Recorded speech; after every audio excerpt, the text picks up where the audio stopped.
and all, welcome back once again to I Like Watches. The next two big AliExpress sales are fast approaching. There's a little bit of confusion around when the next big sale is.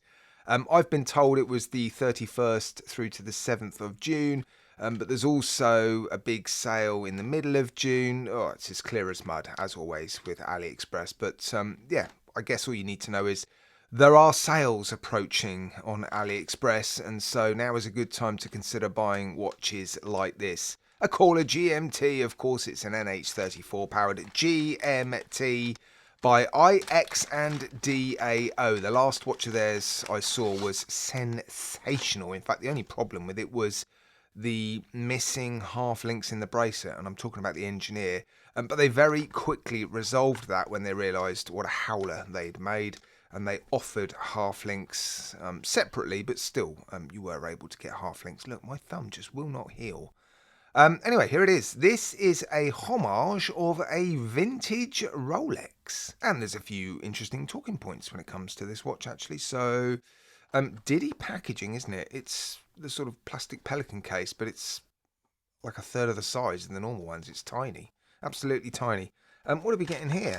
A tag and some instructions. Okay. Yeah, let's get the plastic off.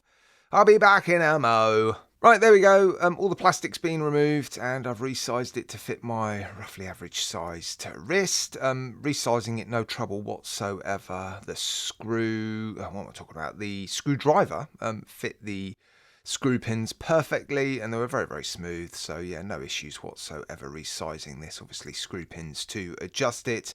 The first main talking point, the steel is 904L steel, the same steel that Rolex uses, and that's one of the reasons why you're going to pay a bit of a premium for this watch. Currently $339 US, although they're offering $20 off. Look, in the upcoming sales, hopefully it will be a little bit cheaper than that. But yeah, pros and cons to 904L stainless steel. One of the things I like about it is it's a bit more silvery. It's a bit brighter than 316L. So yeah, some people do prefer it, but some people don't. The other interesting point is 3 pieces of sapphire crystal. 3, I hear you say. Where are the 3 pieces of crystal? Well, double-domed box crystal here, and then you've got a sapphire crystal magnifier and a sapphire crystal bezel insert. I have tested all 3 pieces, and they are all testing positive for sapphire.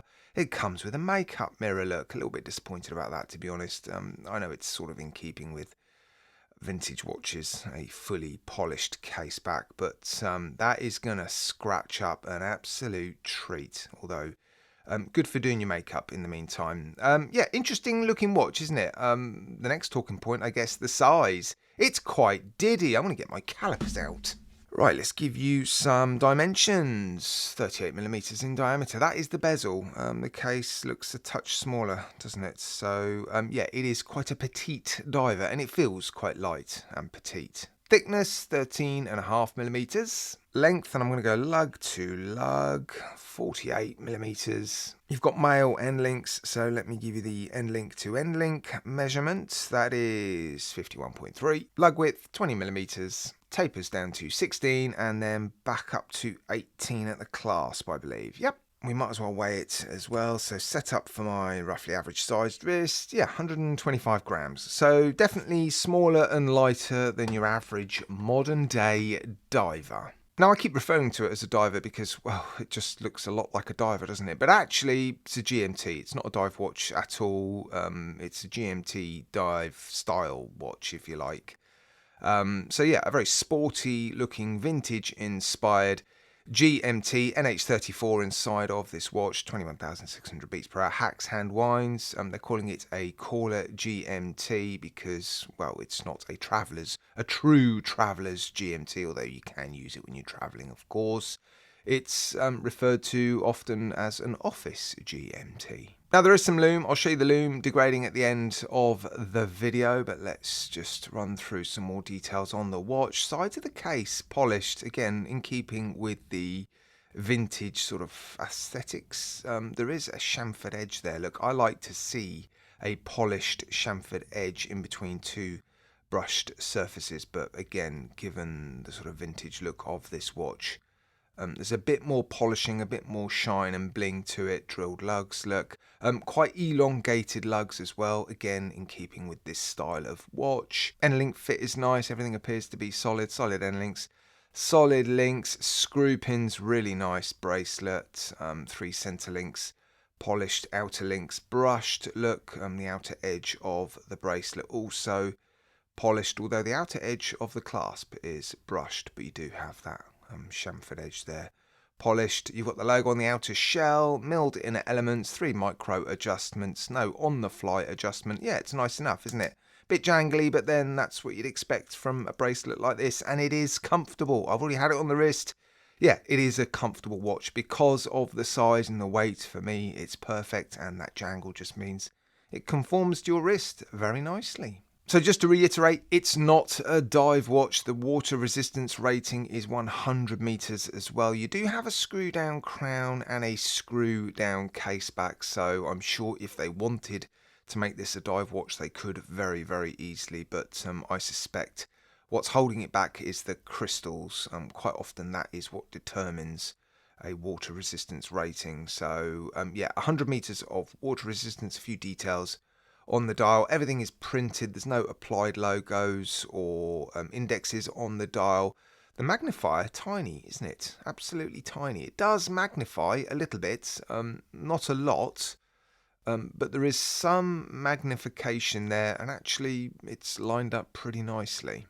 Hands are nice. They're gilt, so yeah, they go with the watch very, very nicely. The loom is pigmented, so I don't suspect it's going to be the strongest loom. Yeah, I'll show you the loom degrading at the end of the video. The bezel action, it is a bidirectional bezel, which you would want for a GMT, and it's 60 click. Yeah, normally I would expect a 24 click, but 60 click is okay, and actually the action is nice, really, really smooth. The clicks are really positive. Yeah, you can hear them, and actually, yeah, plenty of grip given this sort of, well, sapphire insert. It's quite sort of sticky on your fingers, so I'm not really using the outside edge of the bezel. I'm just pressing down on top of the bezel, and yeah, it's quite nice, isn't it? Now, the last watch from this particular brand I saw was the Engineer, and I'm not exaggerating when I say the finishing on that watch was sensational. In fact, that watch was so close to perfect. It was a homage watch, of course, but yeah, there were so many areas on that watch where they were able to demonstrate just how beautifully made their watches are. It's not the same with this one, and I'm not talking about the finishing. The finishing looks really, really nice. It's just there's not the same number of areas where they are demonstrating or able to demonstrate just how good their finishing is, because, well, there's just not that many transitions mid-steel between brushing and polishing. And you don't have a huge amount of facets and sort of different surfaces where you can demonstrate just how good the finishing is. So it is a beautifully finished watch, but in your hand, you're not really going to notice it too much, I don't think. And here it is on my roughly average sized wrist. Yeah, as you can see, it doesn't look particularly big, although it looks quite long because of those elongated lugs, but still fits me absolutely fine. A decent number of removable links, so it should fit smaller than average wrists. It will fit larger than average wrists. Yeah, it's a good looking watch. I'm not wild about vintage inspired sports watches like this. I tend to prefer the more modern look with the whiter numbers, applied indexes and all that sort of stuff. But if you are into your vintage inspired GMT dive style or sports style watches, yeah, this is definitely one to consider. Although $339 US at the moment, of course, you've got that $20 off if you want to make use of that. Or just wait for the sale. You never know. It might be cheaper in the upcoming sale. Right, guys, let me know what you think. As always, massive thank you from me to you for tuning in.